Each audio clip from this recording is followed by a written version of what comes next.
Bakit kaya pagdating sa pag-ibig ay doon din tayo magdadalawang isip?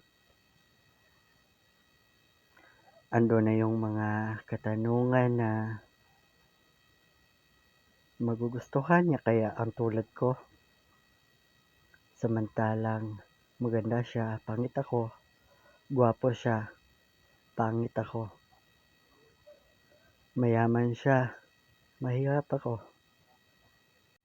Yung mga ganoong tanong. Alam ko, isa ka sa mga may tanong na tulad nito. Hindi naman natin mapipilit ang isang tao para lang magustuhan tayo. Wala kang mapapala kung patuloy ka lang tanong ng tanong sa sarili mo. Hindi basihan ng antas when it comes to love. Ako kasi may isa akong paniniwala na kapag mahal mo ang isang tao, you find a way to make them fall in love with you. Hindi yung puro katanong sa isipan mo.